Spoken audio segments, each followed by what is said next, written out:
धृतराष्ट्र महाभारत के एक ऐसे पात्र है जो केवल आंखों से ही अंधे नहीं है, उनका व्यक्तित्व भी मानो पुत्र मोह में अंधा हो गया है। महाभारत युद्ध की पूर्ण जिम्मेदारी धृतराष्ट्र पर है। आप अवश्य ही सोच रहे होंगे कि ऐसा हम कैसे कह सकते हैं। असल में महाभारत में जो राजगद्दी है, हस्तिनापुर के सिंहासन पर जो विराजमान है, वो धृतराष्ट्र है। निर्णय लेने की क्षमता और निर्णय पर अंतिम जो चयन है वो धृतराष्ट्र करते हैं। यानी कि महाभारत में जो भी होता है, फिर चाहे वजह कोई भी हो, वो उनका पुत्र मोह हो या फिर उनकी कामना हो या फिर उन्हें जो पद के लिए जो उनकी चाह है वो हो, वजह चाहे जो भी रही हो, लेकिन पूरी जिम्मेदारी धृतराष्ट्र के कंधों पर आ जाती है। वो व्यक्ति नेत्रहीन है, ये तो कोई परेशानी की बात नहीं है, लेकिन सब कुछ जानते हुए भी और सब कुछ समझते हुए भी वे सही निर्णय पर कभी नहीं आते। ऐसा नहीं है कि उन्हें मानो पता ना हो या फिर वो जो हो रहा हो उसे समझ ना पा रहे हो। अगर ऐसी बात हो तब तो बिल्कुल ठीक है कि उनसे हम कह सकते हैं कि उनसे गलती हो गई है। इंसान एक बार गलती कर सकता है, 2 बार कर सकता है, लेकिन जब यही गलतियां बार बार होने लगे तब समझ जाना चाहिए कि ये कोई गलती नहीं है, ये जानबूझकर किए गए निर्णय है।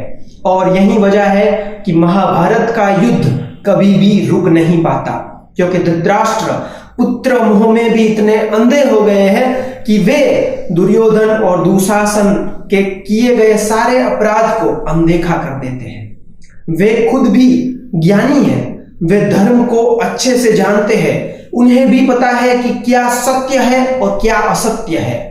वे लोगों की पदचाप तो अवश्य ही पहचान लेते हैं, लेकिन कुरुवंश पर आई मृत्यु की पदचाप वो नहीं पहचान पाते।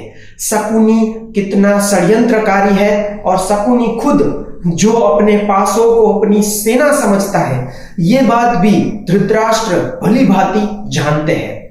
इतना कुछ जानने और समझने के बावजूद भी धृतराष्ट्र कभी सही निर्णय नहीं लेते या फिर किसी भी मोड़ पर दुर्योधन को सजा दे या फिर उसे रोके, ऐसा कुछ भी कार्य उनके कर्मों द्वारा हमें कभी भी देखने को नहीं मिलता है।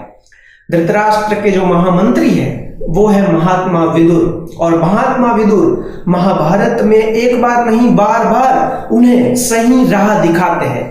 ऐसा अगर हो कि धृतराष्ट्र को मानो कोई बात समझ में ना आती हो तो वहां महात्मा विदुर भी मौजूद है, जो बार बार उन्हें सच की राह दिखाते हैं और उन्हें दिखाते हैं कि हस्तिनापुर की राजगादी पर आपको सही निर्णय लेना चाहिए, आपको सत्य का मार्ग चुनना चाहिए। लेकिन फिर भी धृतराष्ट्र बार बार विदुर को अनसुना कर देते हैं और वे भी कहीं ना कहीं दुर्योधन और शकुनी की तरह ये मानते हैं कि महात्मा विदुर भी पांडवों का पक्ष लेते हैं।